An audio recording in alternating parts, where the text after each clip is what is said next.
When I first saw the tweet this morning, I was frankly disgusted. I thought to myself, this dude has got such a fixation with women and blood. What is wrong with him? You realize that what he is doing is not just acting for Donald Trump. He's acting for all of us. He's acting for our president. And he is embarrassing. He is shameful. He is disgusting.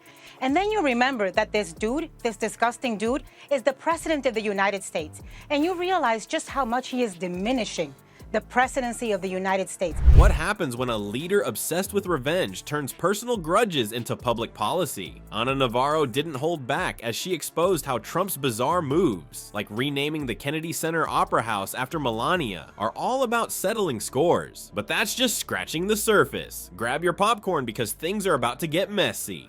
Before we move on, I would like you to subscribe to the channel and like the video. Navarro didn't just criticize Trump's behavior on live TV, she dissected it piece by piece with the precision of someone who clearly had enough of his antics. She called out how his actions, more than ever, were chipping away at the dignity of the presidency itself. According to Navarro, what was once a powerful office steeped in respect and tradition now feels more like a reality TV set, complete with tantrums, feuds, and distractions. But the kicker? She didn't just stop at saying Trump was embarrassing himself. No, she argued that his every move was also dragging the country down with him, making it impossible for America to project the image of a serious global leader. What really stung Trump and probably had him streaming Fox News with a side of fast food that night was Navarro's sharp take on his so-called distraction tactics. She zeroed in on one particularly infamous example, the Epstein scandal. As sordid details about Jeffrey Epstein were emerging, Trump's response, according to Navarro, wasn't to clarify his connections or deny any involvement. Instead, he chose a strategy that Navarro dubbed a digital coup against former President Obama.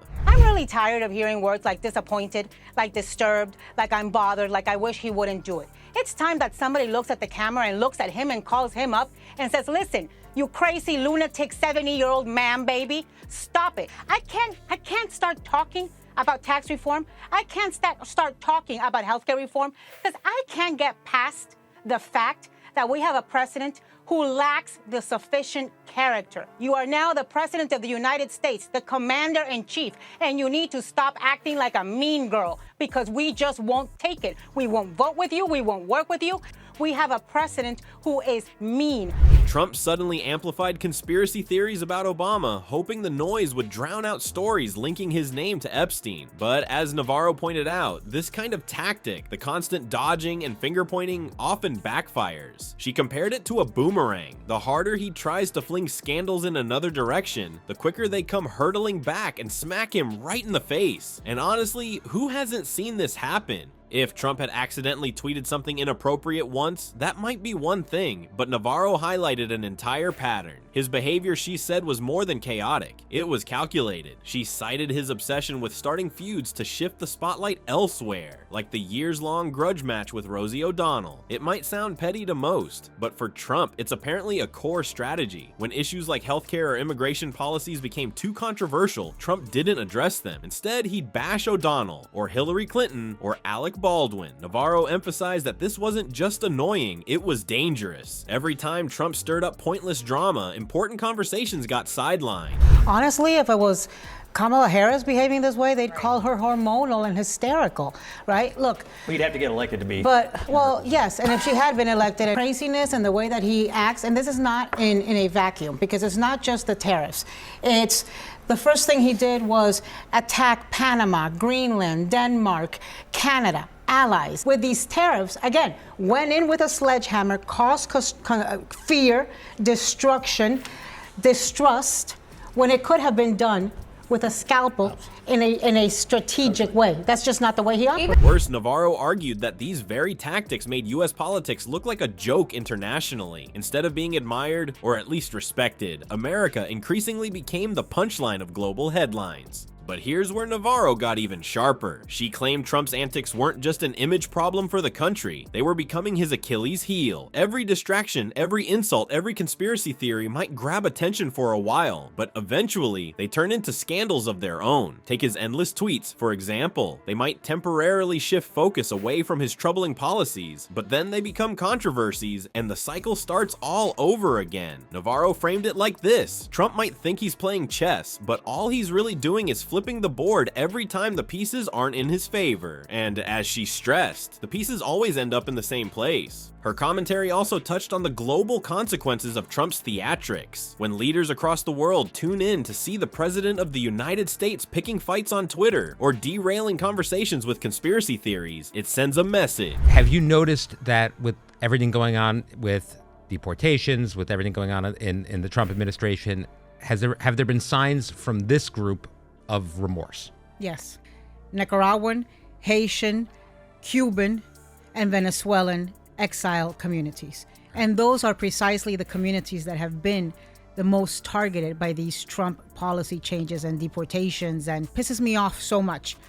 Because, you are supposed to care about other human beings, even if they're not your friend or your colleague or your neighbor. You are supposed to care just because you're supposed to care out of humanity. And not the good kind. Whether intentional or not, his behavior has given authoritarian leaders cover to justify their own corruption. After all, if the US president can act this way, why should they hold themselves to a higher standard? Navarro made it clear. Trump isn't just embarrassing himself or the presidency. He's giving the rest of the world ammunition to dismiss American influence as being no better than a tabloid headline. When Ana Navarro brought up Trump's idea to rename the Kennedy Center Opera House after Melania, she didn't just call it odd, she called it what it is: self-serving revenge politics. She compared the move to an insider's way of waving a trophy in the faces of anyone who'd ever opposed him. Navarro wasn't subtle either. She framed the entire ordeal as a symbolic slap in the face to the Kennedy legacy, contrasting John F. Kennedy's promotion of arts and culture with Trump's habit of turning institutions into theaters for his personal dramas. As she reminded viewers, the Kennedys brought poetry, music, and artistry to the White House. Meanwhile, she added dryly, the Trumps brought Twitter lawsuits and a plagiarized Michelle Obama speech. Ouch. The proposal sounds ridiculous, sure, but Navarro argued it was no laughing matter. According to her, this wasn't about honoring Melania. It wasn't even about the opera house itself. Instead, Navarro described it as Trump's petty attempt to rewrite history in his favor and make sure the name Trump outlasts the names of those who've overshadowed him. And wouldn't you know it, the Kennedys have always been a sore spot for Donald. He's mentioned them as the kind of dynasty he could have rivaled if only people recognized his genius. His grudge with the cultural elite dates back decades, and Navarro pointed out how this renaming proposal felt like a long con to settle the score. It doesn't stop with the opera house either. Navarro tied this act to a broader pattern of Trump bending presidential power to work through his personal list of grievances. She reminded viewers of his harsh immigration policies, like those chaotic military-style raids, which ripped families apart under the guise of controlling borders. Then there was the cancellation of temporary protective status, which disproportionately targeted groups historically critical of Trump's rhetoric and policies. These weren't just policies, Navarro argued. They were thinly disguised tools meant to punish enemies, silence opposition, and reshape who gets a voice in the country. It's one thing to have political disagreements, Navarro said, but when a leader starts using public policy to make their grudges official, that's a major red flag. But Navarro wasn't just dragging Trump's tactics. She raised a bigger concern about how far this kind of behavior could go.